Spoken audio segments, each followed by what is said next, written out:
उस दीर्घवृत्त का समीकरण ज्ञात कीजिए जिसके शीर्ष -1 2 और 9 2 है और उत्केंद्रता 4/5 है।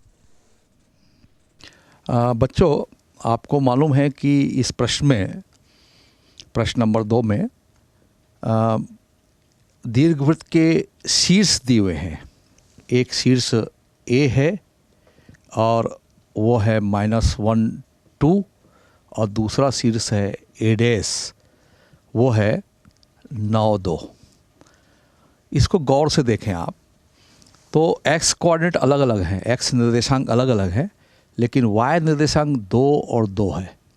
इसका मतलब ये है कि यदि हम इसको चित्र ड्रॉ करें, एक दीर्घवृत्त के शीर्ष है ये, और दीर्घवृत्त का चित्र मैं आपके सामने बना रहा हूँ, और इसके 2 शीर्ष हैं A और A', और इसमें पहले के निर्देशांक है -1 से 2, -1 2 और 9 2।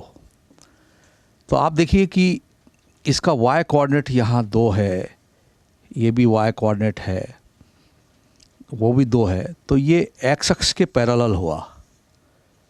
इसका मतलब ये हुआ कि A और A' जो है वो x अक्ष के समानांतर है, x अक्ष के समानांतर है, समानांतर है। यानी A मैथमेटिकल लैंग्वेज में लिख सकते हैं पैरेलल टू x एक्सिस। और निश्चित रूप से इसका मध्य बिंदु हम निकाल सकते हैं, वही उसका सेंटर होगा। तो यदि हमको शीर्ष मालूम है तो सेंटर कैसे निकाल सकते हैं? केंद्र के निर्देशांक हम बड़े आसानी से निकाल सकते हैं। -1 + 9 दोनों को जोड़ें बटे 2, और यहाँ 2 और 2 है, y कोऑर्डिनेट दोनों 2 है, और मध्य बिंदु हम आराम से इस दीर्घवृत्त का ज्ञात कर सकते हैं। वो है -1 + 9, 9 में से 1 घटाए तो 8/2, और ये 4/2। तो केंद्र जो है वो 2 से इसको काटेंगे, 2 चौको 8 और 2 दूनी 4। तो इस केंद्र के निर्देशांक हमको पता लग गए हैं, वो है 4 और 2। स्वाभाविक है कि ये भी अभी भी 2 ही है, इसलिए मैं कह रहा हूँ कि A' जो है वो x अक्ष के समानांतर है, और निश्चित रूप से ये y अक्ष होगा। और इसका जो केंद्र आपने निकाल लिया है 4 और 2, तो ऐसे दीर्घवृत्त का समीकरण जिसका अक्ष x अक्ष के समानांतर है, उस दीर्घवृत्त का इलिप्स का जो समीकरण है जिसका केंद्र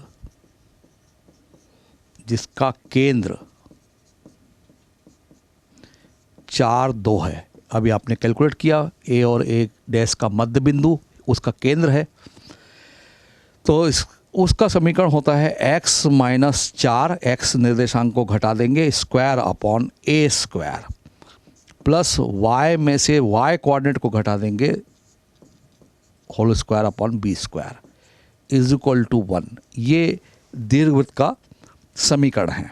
अब इसमें आवश्यकता हमको कैलकुलेट करने की है A और B की। तो आपको मालूम है कि चूँकि ये इसको यदि उससे हम कंपेयर करें जो जनरल इक्वेशन अपने पढ़ा था, x² प्लस y² = 1 से, तो इसका केंद्र 0 0 था, यहाँ केंद्र 4 और 2 है, इसलिए इलिप्स का जो समीकरण है वो बदल गया है। अब केवल हमारा रिक्वायरमेंट, आवश्यकता है A और B को कैलकुलेट करना। उसको कैसे कैलकुलेट करेंगे ये दिमाग लगाना पड़ेगा आपको। तो आपको मालूम है, चित्र में ध्यान से देखें कि ये जो A' की बीच की दूरी होती है वो दीर्घाक्ष के बराबर होती है, और दीर्घाक्ष यानी मेजर एक्सिस उसकी लंबाई 2a होती है।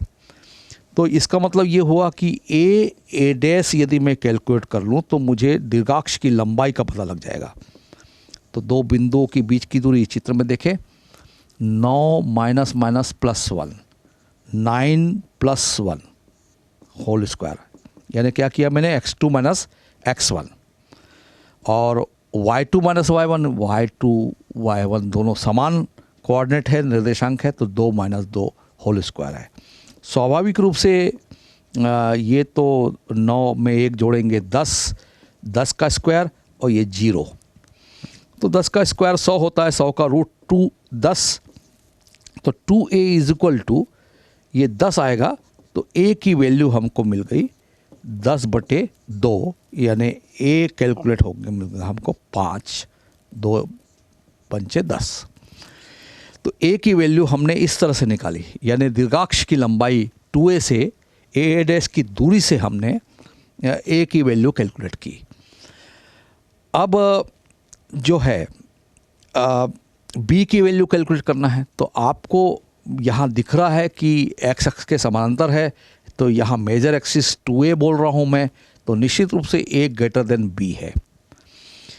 तो आपको मालूम है a और b के बीच का रिलेशन कि जब a ग्रेटर देन b होता है तो b square is equal to a square 1 minus e square. और यहाँ प्रश्न में उत्केंद्रता दी है, e का मान है 4/5। प्रश्न को ध्यान से देखें आप, उत्केंद्रता उसकी सेंट्रिसिटी 4/5 है, और a का मान हम कैलकुलेट कर चुके हैं 5, तो यहाँ वैल्यू रखेंगे तो b स्क्वायर, b की वैल्यू मिल जाएगी a स्क्वायर यानी 5 का स्क्वायर, और ये 1 माइनस ये e यानी इसका स्क्वायर, 4 का स्क्वायर 16/5 का स्क्वायर 25, यानी ये 25 गुणा, और 25 से कम 25, 25 में 16 गया 9/25। तो ये कैलकुलेशन होके आपको b स्क्वायर की वैल्यू मिल गई 9, और जैसे कि मैं कह चुका हूँ कि ये पॉजिटिव ही लेना है, प्लस माइनस 3 नहीं लेना है, तो b की वैल्यू मिल गई हमको 3। तो a और b की वैल्यू मिलने से हम बड़े आसानी से इस दीर्घवृत्त के समीकरण नंबर 1 में a की वैल्यू और b की वैल्यू हम रख देंगे। ये समीकरण नंबर 1 में हम रखेंगे तो इसका उत्तर जो है हम यहाँ आगे न लिख मैं इसको ऊपर हल कर रहा हूँ। ये समीकरण नंबर 1 में मैं a का मान 5 और b का मान 3 रख रहा हूँ, तो x माइनस 4 का होल स्क्वायर अपॉन a का मान 5 का स्क्वायर यानी 25 धन y माइनस 2 y माइनस 2 का होल स्क्वायर अपॉन b का मान 3 है, 3 का स्क्वायर 9 बराबर 1, इस प्रश्न का उत्तर होगा। तो आपने देखा कि a का मान 5 है और b का मान 3 है, समीकरण नंबर 1 में हमने रखा, तो समीकरण इस दीर्घवृत्त का अभिष्ट समीकरण मिल गया है, और जो उत्तर है जो आपका वो ये है।